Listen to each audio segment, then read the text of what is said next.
In today's video, I'm going to walk you through my gym routine. So I'm going to show you what I do and eat before my workout to optimize performance. And I will show you what I do and eat after my workout to optimize recovery. So I'm going to the gym in about an hour or so and it's about lunchtime. So let's make lunch and I will show you what I eat. I always eat something before my workout. I never want to work out on an empty stomach. I want to have something in my system. For lunch, I'm just eating 2 toast with some egg and jalapenos because I put that on everything and some ketchup. It's a light lunch, some carbs, protein, fat. I don't want to have too much food in my system either because then I will feel very sluggish. I also had a client of mine. During the day she had plenty of energy. During her workout somehow she was feeling very sluggish and that's because she didn't eat any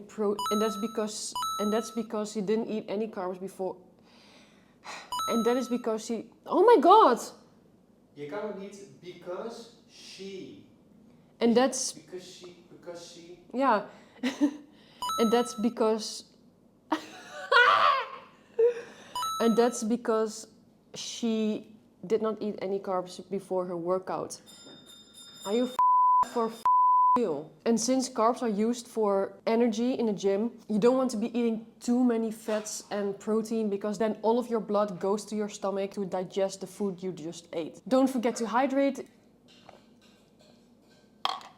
Make sure you hydrate. And this is just 0 sugar, 0 calorie lemonade.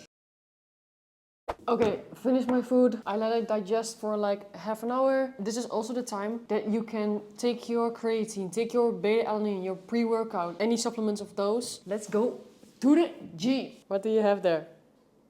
What is it? Monster!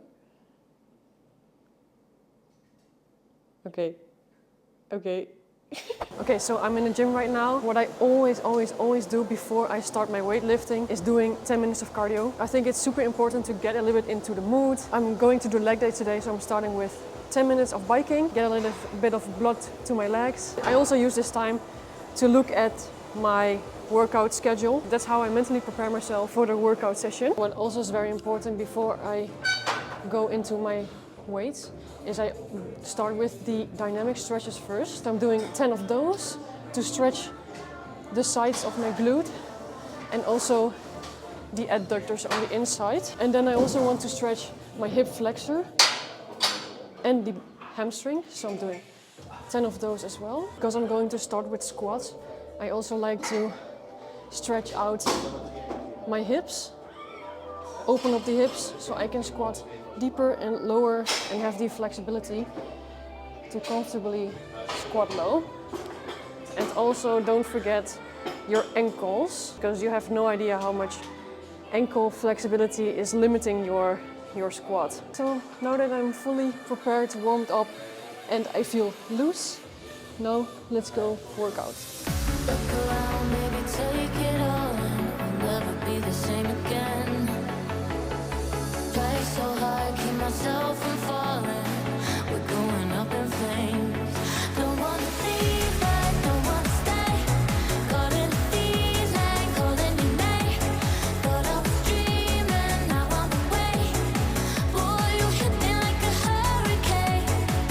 'Cause I'm alive when I'm by your side. Stay for the night, baby, you are my light. Take your time, can you see in my eyes? I'm alive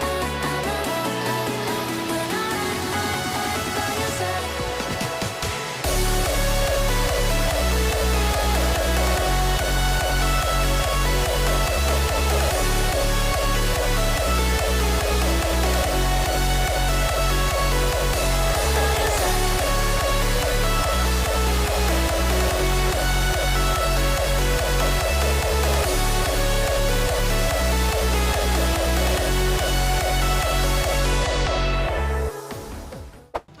Okay, so now my weightlifting session is done and now the post-workout recovery optimization start. So for that, obviously we are going to stretch, and now that we are warm, we can do the static stretches, holding the position. And I always make sure that I do this, especially after my leg day, because I had a knee surgery. It's very important to me to keep the muscles long. And when you are weightlifting, you are shortening your muscles. Also with that, you're putting more strain on your tendons. So I'm doing this for the hip flexor and the quad muscles. And then which I also do is for the glutes. When you start doing these static stretches, in the beginning it's super demotivated because it's super confronting how stiff you actually are. But this is, I think, the most quick thing you will see progression in, because just after 2 weeks you can already tell the difference and it feels so good, honestly. But never do this on a cold muscle. So always do these static stretches at the end of your workout. Then I'm doing this to stretch the muscles on the lower back. These muscles often get super tight for me with all these squats and hip thrusts I do. You use a lot of lower back and it can get really tight. So these are super important and you feel it really good here on the sides. Then I do a little bit of hamstrings. We work our way up from the ground. We work our way up. So now working on the hip flexibility. Again, the hip flexor on the front and the hamstring. Can you imagine? In the beginning, I couldn't even touch the ground. That's how stiff I was. And I used to be a gymnast, so very embarrassing.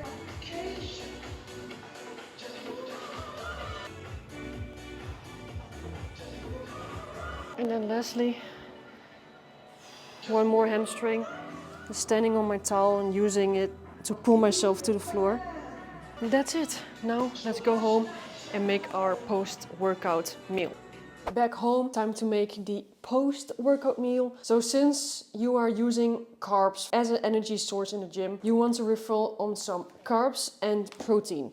And as of lately, I am loving this rice pudding and you said protein powder, cinnamon cereal. I've been loving to make it as a whey drip. So just equal parts protein with water, and then it becomes a very smooth consistency. And there you have it. Cream of rice with some apple and cinnamon cereal whey drip. I'm going to enjoy this, shower, and that will be my gym routine. And maybe you can watch this video next, and I will see you next time. Bye!